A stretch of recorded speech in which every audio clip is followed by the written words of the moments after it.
Hello and welcome back to this episode of the video tutorials. In this tutorial, we're going to start looking at the different tabs of the ribbon. So we're going to start this time around with the file tab and see how we can use the file tab to maybe customize our interface the way we want. So we're going to look at the file tab and we're going to see how we can change the theme color of our interface. The theme color here has black, we have silver, and we have blue. So how are we going to do that? We also look at how we can protect our document from being opened. We can protect it from being edited, as well as we are going to see how we are going to set our margins once and for all to centimeters. So let's get started. Now when you go to the file tab, at the top left or on the ribbon, we have these various options here: save, save as, open, close, and others. So we already know how the save button functions. When we open a new document and you click on save, it demands you to give it a new name. But if you're saving as, when you click save as, this dialog box opens. It only tells you to maybe save the same version of the document with just the new content you've added. For instance, if I take off this relevance as the new version of my document, so I just remove the relevance and I want to save this same document with a different name. I can give it SDG updates 1.0. so those are the different versions. The other version has relevance and importance. The other version now, which is the 1.0, does not have. So I'll just have to do what?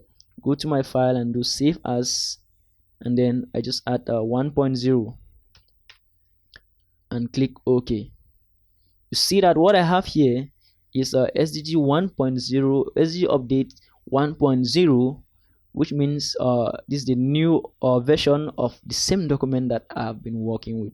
So if I open the other one,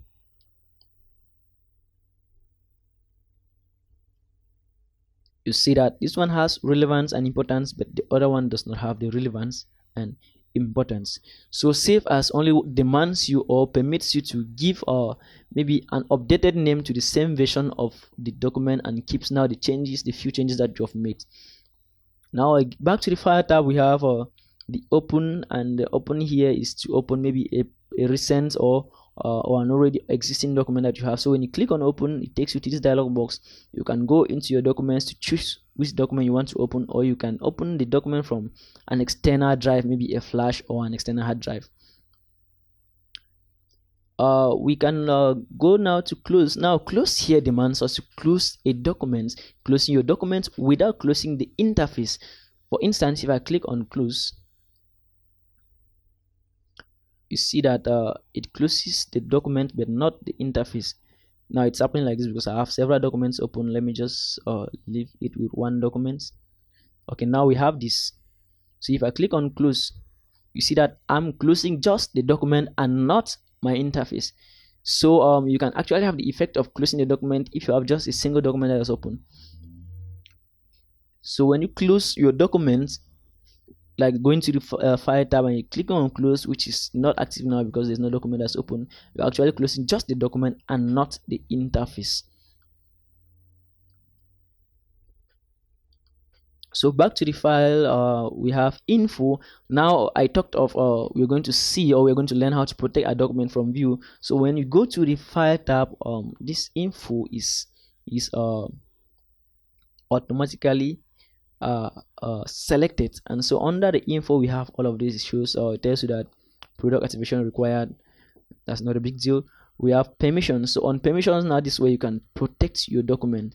And if you move to the third section of the info, because we have the first, second, and third section, that's when I have all the other properties like we listed: the number of pages, number of words, total editing times, how many times have we edited this time, how long have we edited this document.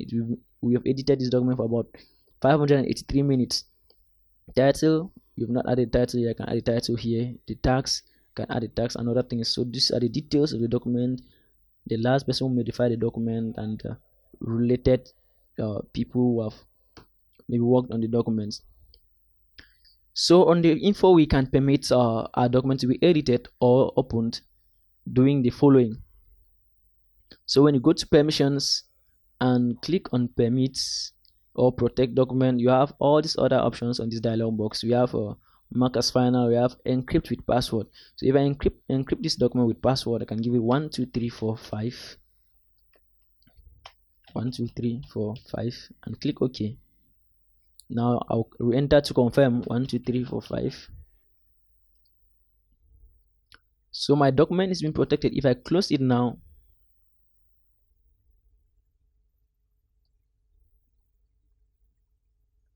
and if I want to open the document again,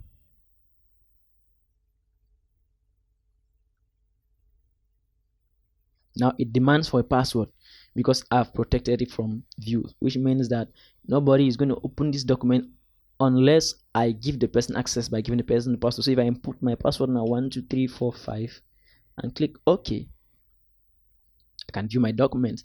And in the same way, if I want to remove the protection, I go back to the protect document and click on encrypt and just delete the password and take OK. And so now if I close my document, okay, once you do anything you do, if you encrypt the password, please save it to make it active. And so if you remove the password, you'll need to save it to make the document to effect the changes. So now I'll remove the password, and if I click to open the document again, now it opens without any demand for the password. Now another way we can protect it just from being edited or being copied. So if I don't want to protect and give it a password that somebody cannot open, I just restrict editing.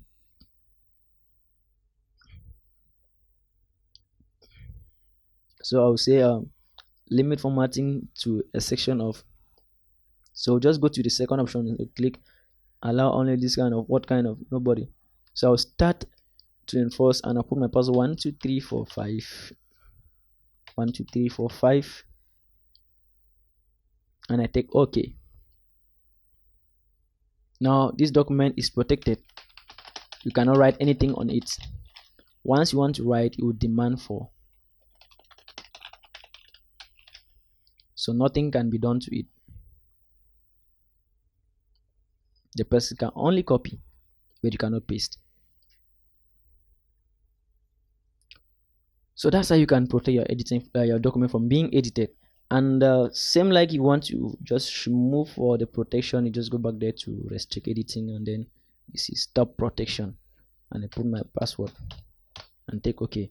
So now I can edit my document. So that's how you can protect your document from being edited or from being accessed by anybody. And the next thing we're going to look at is options. Now options, we have general. So in the general, now here we can change the theme color of our interface. Now like when we move from in general, we have this user interface options. So we have go to color theme, we have silver. So we have initial or presently silver, and when I set it to blue and take OK, you get the change in the interface. Now we can go back there, options, you can set it to black and take OK. So we have these changes. So that's how we can change the interface. Whatever you think suits you, what you feel like you're using, you can use, or you can go ahead with it. That suits or really pleases you. And then this on the live preview, enable live preview. Live preview here tells us that when you highlight or when you hover over an option, you will see how the option affects the document. So if I'm in this paragraph and I hover over this, you see the changes that takes effect. So that's live preview. But if I go to options and uncheck the live preview and take OK, you see that the effects are not felt anymore because I've deactivated the live preview option. And the next thing I want to show you on is this show mini toolbar on selection. So if I take OK, if I select this, you select a paragraph, you see this mini toolbar that pops up. Now it is because the option is checked, the mini toolbar option, so I can easily do my formatting. You can bold, italicize, underline, centralized just using this mini toolbar. But then if I go to my file and go to options and uncheck the mini toolbar and take OK, you see that if I highlight my document, you will never find it again because I've unchecked the option. But once I go back there and check my option, take OK, once I highlight, what happens? It pops up. So I can redo or undo what I've done and then remove the lines, and for the other options I can go back to the top and do this. So those are the functions of order of the options. And finally, we have a save.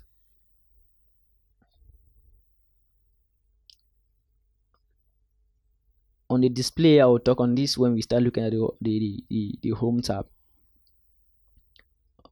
We go to proof. Now there are auto corrections. This one here, you can add a list of words. For instance, if I want to type Cameroon, I can just say Cameroon, or Nigeria. Let's say Nigeria.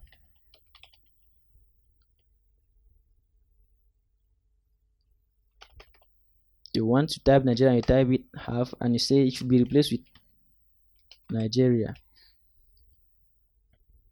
So if I go to my document somewhere and type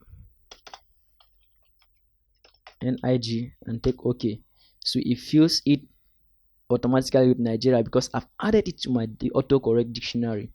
So if I just type Nigeria and take his space bar, it does that. So same you can do with many other words, just need to add the short the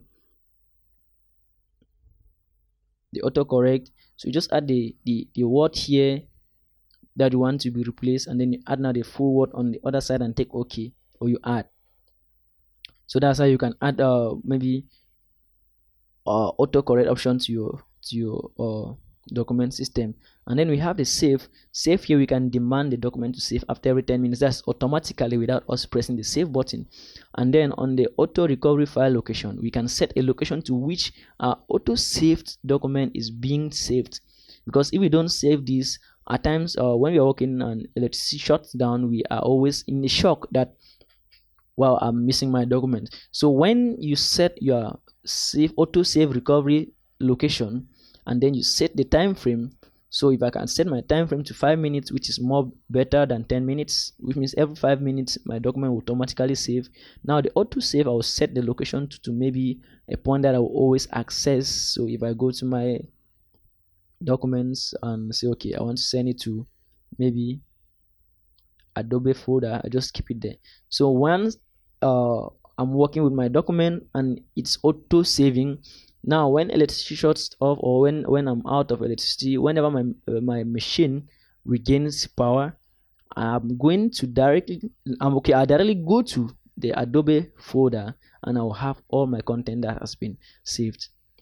So the default file location here is the default file location that you always have, that once you create a new document, it goes direct to your documents on your desktop. And when you move to language, set your languages here. So I already have my English UK, English US, and French Canada that have been added. So if I want to add more languages, I just go to this arrow down here and I go to Dutch and I add, and so we have it here, and I can set Dutch as the default language. So that's how you can set the language. And then when you go to advanced, that's where now you set the rulers. When you install Microsoft Office for the first time, or at on a fresh node, on a default node, this is how the ruler comes. They come on inches, as you see here. The ruler comes on inches, so you can actually change them from inches to centimeters, because that's what we usually use on our documents while we are working with the documents. So if they ask you for 2.5 centimeters, 3 centimeters, you may not have to go converting from inches to centimeters. So you just have to come here and go to the file tab, go to options, and go to advanced. And on advanced, you scroll down to this section that says display, and then you have the rulers that you can adjust them from inches to centimeters, and with that you click OK. You are good to go. So when you change that to centimeters, you check, you see that every other page here is being converted to centimeters.